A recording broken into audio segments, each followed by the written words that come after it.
Muy buenas a todos amigos. Hoy voy a hablar sobre la radiografía de los salarios en España desde el 2009 al 2019, que son los datos que ha publicado la Agencia Tributaria dentro del portal de transparencia que está obligado a ofrecer a todos los españoles por el hecho de pertenecer a la Comunidad Económica Europea. Espero que os sea de interés. Bien, lo que voy a hacer es un repaso del blog, el link lo tendréis abajo, y os voy a hacer un repaso un poquito de los principales mensajes del estudio que hice. Lo primero que quería decir era que los datos están escogidos de la propia agencia tributaria. Este es el link. Se descarga uno el archivo y se tiene este archivo. Por lo tanto, no es muy intuitivo poder trabajar con él. Lo que he hecho yo es traducirlo de manera que sea mucho más fácil para todos. Así pues, espero que sea de utilidad y voy a empezar con el primer mapa. Este primer mapa habla sobre las pensiones y lo que he hecho es de cada provincia, la represento con un círculo y es más verde cuanto mayor es la pensión media y más rojo cuando la pensión media es más baja. Y aquí en un mapa ya se ve que, pues, sobre todo en el sur de España, las pensiones son muy bajas y más o menos por el río Ebro se señalan las pensiones más altas. País Vasco y Navarra no dan datos porque la agencia tributaria no ofrece datos de las comunidades forales. El tamaño indica el porcentaje que representan los pensionistas respecto a los trabajadores. Entonces, Orense tiene muchos pensionistas en relación a los trabajadores y la pensión media es baja. Madrid representa que hay más trabajadores respecto a los pensionistas y la pensión es alta. Si esto lo comparamos con los salarios, lo que aquí he hecho es, mediante comunidad autónoma, en rojo marco los salarios más bajos y en verde los salarios más altos. Y aquí podemos cambiar las fechas, que esto ya os lo dejo a vosotros, si entráis en la web, poder seguir navegando e investigando. Y aquí obviamente se confirma que donde están los salarios más altos, luego es donde vienen las pensiones más altas. Este gráfico de aquí, lo que os quiero mostrar es que durante estos 10 años de datos que ofrece la agencia tributaria, lo que he hecho ha sido cada colorito por una comunidad autónoma, el tamaño indica la población, cuanto más grande es que esa comunidad autónoma tiene más población, y lo que hago es que a medida que avanzan los años, veremos cómo el salario medio de esa comunidad autónoma, si se va hacia la derecha es que aumenta, y si se queda quieto, pues no aumenta. Y las pensiones igual, si suben para arriba es que aumenta la pensión media, y si no, no. Pero veamos lo que hacen los gráficos. Vemos que a partir del año 2009, 2010, 2011, 2012, las pensiones aumentan, pero los salarios no están yendo hacia la derecha para arriba.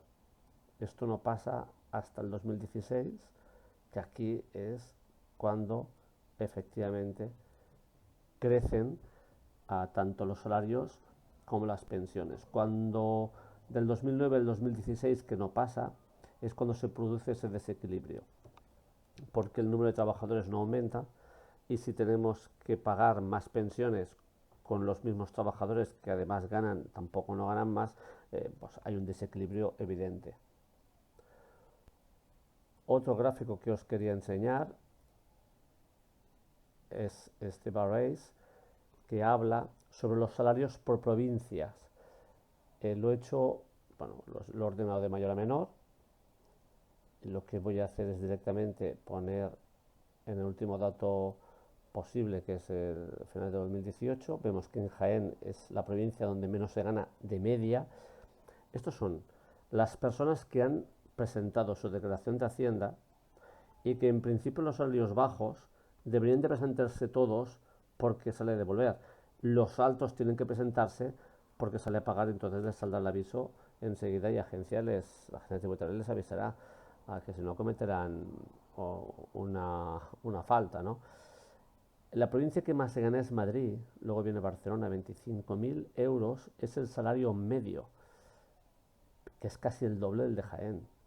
O sea, la diferencia es muy importante. Básicamente las provincias que menos se gana es Extremadura y casi todas las de Andalucía.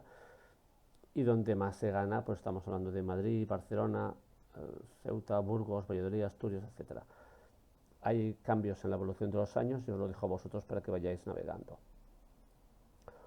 Otro gráfico que facilito es el de las pensiones medias por comunidad autónoma. Vemos la evolución y vamos viendo cómo, a nivel que pasan los años, no en todas las comunidades autónomas se crece igual. Extremadura siempre es la que menos, pero veamos la brecha que hay entre, por ejemplo, Extremadura y el resto. Y voy a dejarla aquí en el dato más nuevo, el último que tenemos, que hago la comparativa y vemos que en Madrid la pensión media es de 16.000 euros y en Extremadura es de 11.000, la media. Es decir, que habrán mucho menores y les habrán mucho mayores. La pensión mínima contributiva ahora está alrededor de los 500 euros, esto serían unos 6.000 euros. Y pues todas las pensiones no contributivas, las más bajas, rondarían los 6.000 euros brutos. Bueno, probablemente estas comunidades que tienen la media tan baja probablemente tendrá un porcentaje mayor en este tipo de pensiones. Esta gráfica lo que hago es qué diferencia de salarios hay en función del sector. El sector lo dice la agencia tributaria en esa gráfica, en esa hoja de cálculo que os he presentado todavía en números. Hay un número, una variable donde indica estos sectores. Vemos que las entidades financieras y aseguradoras, el salario medio es de 43.000 euros. Y en cambio el sector primario, el de agricultura, pesca y ganadería, pues rondaría los 8.000 euros de personas que declaran sus ingresos a Hacienda por estas cifras de media.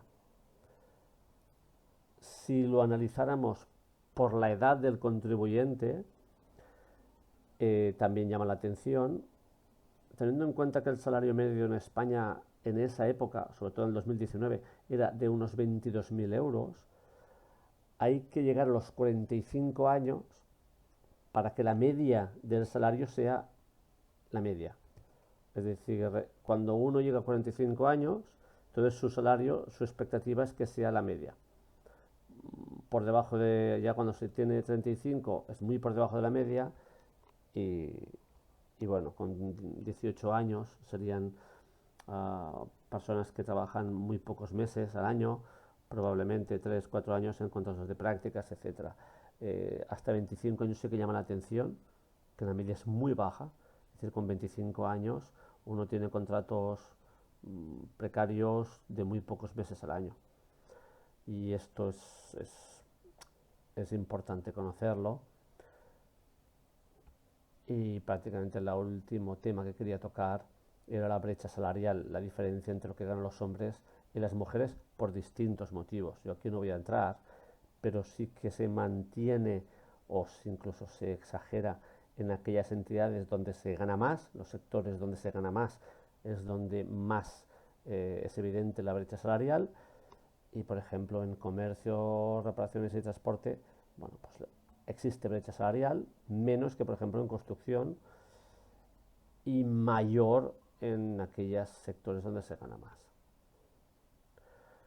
Si lo hiciéramos por la edad, la brecha salarial se da en todos los rangos de edad. Mayor quizá cuanto mayor es la persona que declara. Finalmente, lo que quería comentar es el índice Gini, que es un índice económico que mide cómo de desigual es el reparto de las rentas en ese país. Y España tiene un índice relativamente alto, es decir, ese índice dice que España reparte la riqueza de una manera muy desigual. Los países que tienen un índice que la curva está más cerca de la diagonal es que reparte su riqueza de una manera más equitativa. ¿Esto qué pasa? Pues que al cabo de los años hay más personas que ganan mucho más dinero y se hacen ricas, a cambio hay millones de personas que pasan a ser pobres. La pobreza se mide respecto al porcentaje que se llega al salario medio. El salario medio es de 22.000 euros en España. Entonces, en función de, pues de la estadística que cada uno haga, pero en principio se acuerda que una persona que gana menos del 60% de la renta media, el 60% de la renta media, hay que decir que el salario mínimo rondaría los 14.000 euros, más o menos. Entonces, el 60% de la renta media rondaría más o menos el salario mínimo. Es decir, las personas que no llegan al salario mínimo, que no ganan ni 1.000 euros al mes, se les consideraría que está en riesgo de pobreza.